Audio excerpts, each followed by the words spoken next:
This is Betsy Jensen, and you are listening to Unstoppable Body and Mind, episode 84, When to Seek Medical Advice. In this podcast, we learn to upgrade our brain and understand the power of our thoughts, to heal and to create the results we want in our life. Become the person in control of your healing and make peace with your life. Become unstoppable, body and mind. Hello, my loves.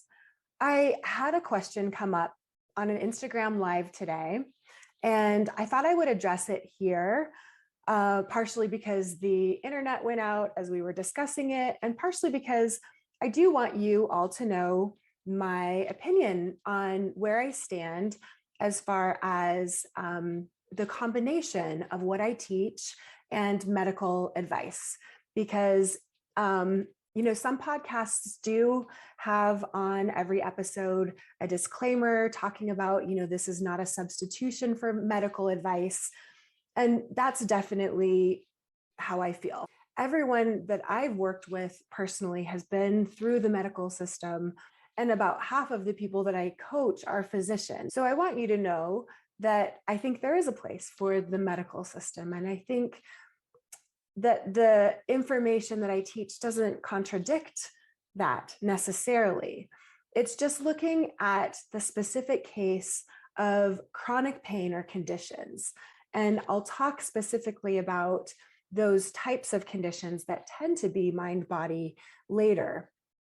But the question came up with a situation where someone was being coached by me who really believes with his current pain that it is mind body, that it is a neural circuit issue, neuroplastic pain, TMS, whatever you call it.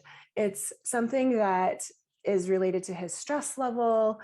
It's not a structural issue, even though he does have some underlying concerns and fears about that. And then his partner, who's a nurse, got on the call and talked about his concern, his question of basically, how would you know when to seek medical advice, get some blood tests done, wonder if there isn't more of an underlying medical condition that could be going on, causing all of the various, in his case, kind of musculoskeletal pains, starting with shoulder pain.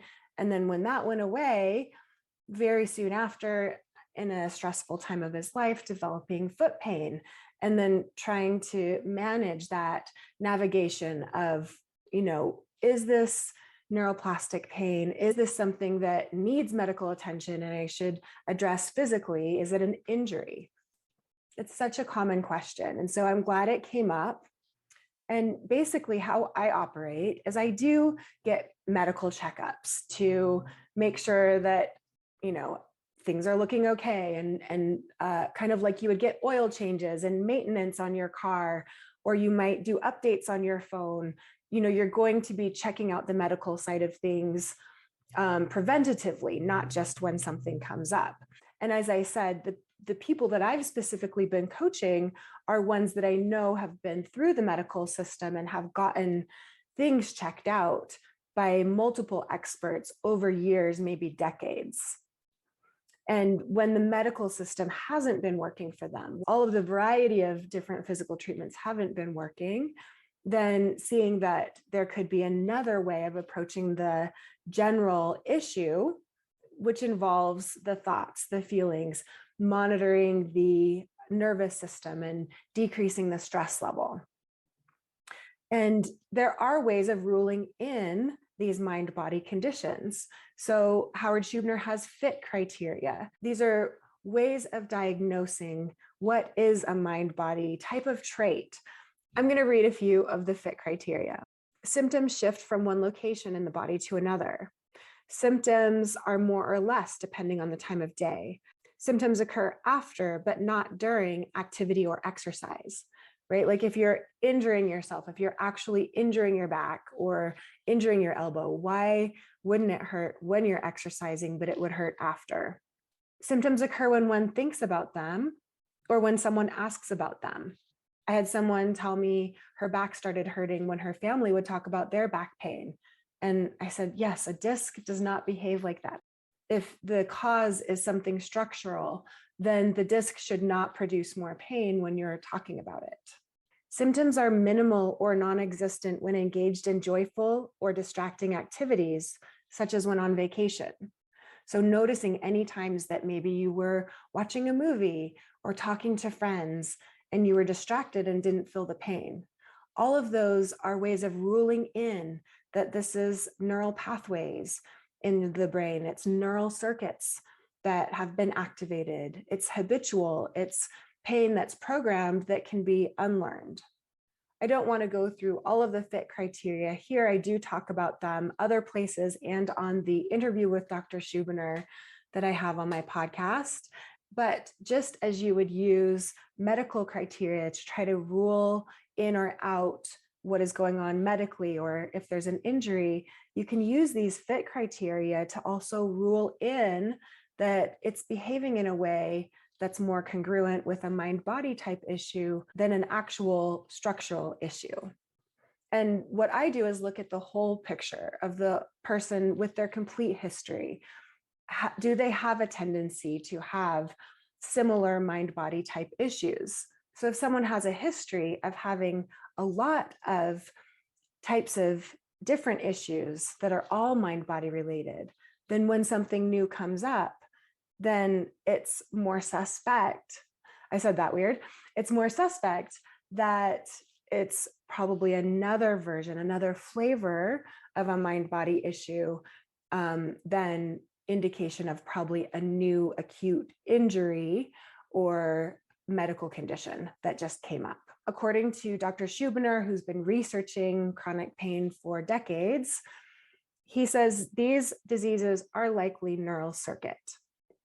GI system diseases would be IBS, functional dyspepsia.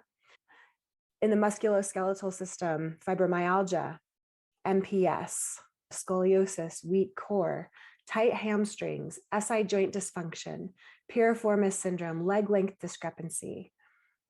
Central nervous system issues such as chronic fatigue syndrome, tension and migraine headaches, facial pain, small fiber neuropathy. In the genitourinary system, interstitial cystitis, pelvic floor dysfunction, pudendal neuralgia, vulvodynia. In the ear, nose, and throat area, TMJ disorder. In psychiatry, anxiety, depression, PTSD. And then there's a classification of conditions that Dr. Schubiner talks about as they're often not diagnosed as neural circuit, but according to what he's found, they often are. And that would be chronic fatigue syndrome, SEID or systemic exertion intolerance disease, post-COVID syndrome, infections such as Lyme disease, CMV, musculoskeletal conditions such as Ehlers-Danlos and costochondritis, GI symptoms such as chronic constipation, GERD or reflux, and SIBO. And with cardiology, POTS, postural orthostatic tachycardia syndrome, and atypical chest pain. Now, if you're wondering, he does say these are not neural circuit conditions. So these diseases, cancer, HIV, Lyme disease, or other infections, Parkinson's disease, dementia, ALS, hearing loss, Meniere's disease. And there are some cases of severely ruptured discs and severe arthritis that he has found can cause pain that is not neural circuit pain. But he said those are the rare exceptions. Most bulging discs or arthritis are not to that degree. In the Boulder back pain study, for example, they had a woman that had such severe scoliosis that her back was shaped like an S, and she became pain-free with the pain reprocessing therapy and not having to even change the structures or the scoliosis in her back. So what I like about Dr. Schubiner's way of classifying neural circuit pain, and again, this is a general These are generalized statements, and you would want to decide case by case. But what I like about his approach is it's actually quite conservative. There are people like Gabor Mate or Bessel van der Kolk that would say that even things like cancer or HIV or multiple sclerosis, or even what I had, ulcerative colitis, they would say that all of those things are caused by these emotional causes or by stored trauma. And Dr. Schubiner's approach is more research-based, based on what they've found, studying conditions like fibromyalgia and different types of chronic stress-induced conditions and chronic pain. What's interesting to know is that if I had found Dr. Schubiner's work first, he says that all autoimmune conditions are not neural circuit. Fortunately, when my friend who was in medical school was talking about ulcerative colitis being psychosomatic, the first book about it I picked up was John Sarno's book, A Divided Mind, where he specifically talks about ulcerative colitis as a version of TMS.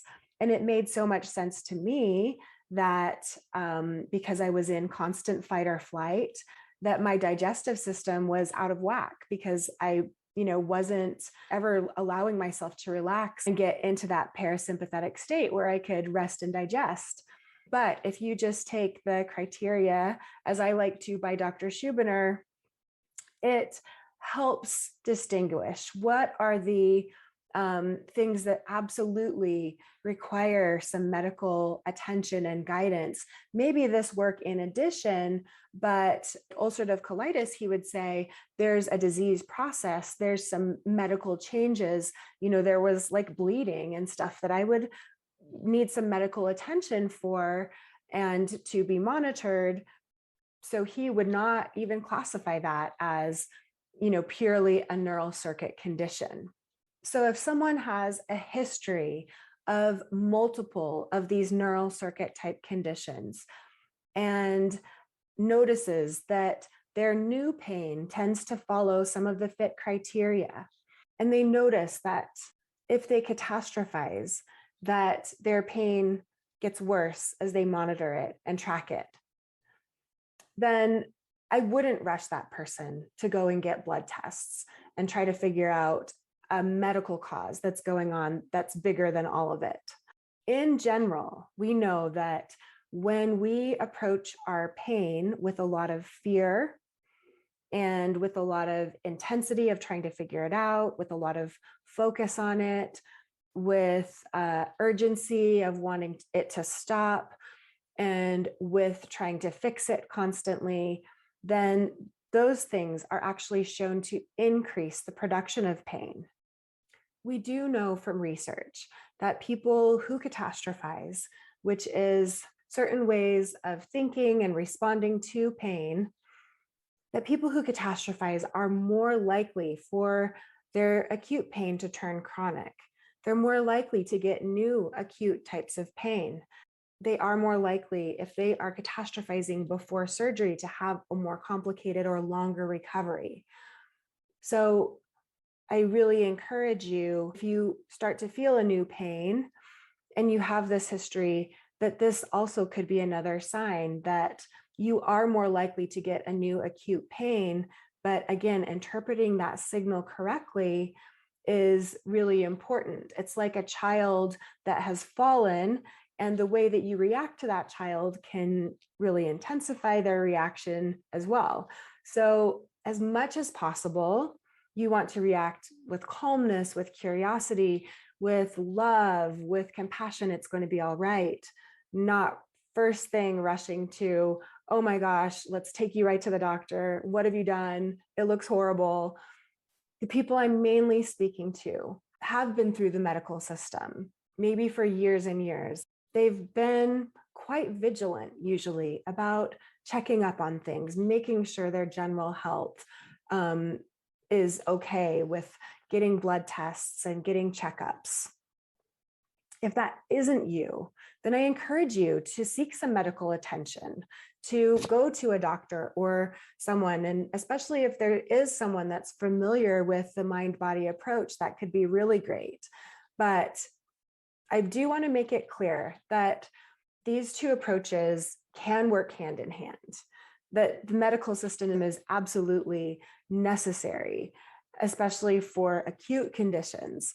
But we just want to understand each individual person that has chronic pain and look at the whole picture and the tendency to have these neural circuit type issues and react in a way that is optimal for healing and that would be most conducive to the outcome that we want, to having the pain be the danger signal that we interpret in the way that it's made to be interpreted, and that we form this connection with our body that we can start to understand its signals and interpret them correctly, and maybe even get to the point where we have less and less of these danger signals going off as we calm our nervous system.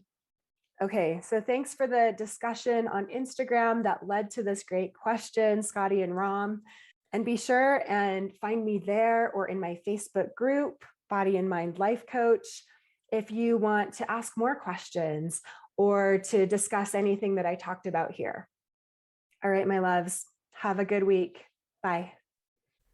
Thank you so much for listening. I hope you learned a little bit about your brain today that helps you in your life like it helped me.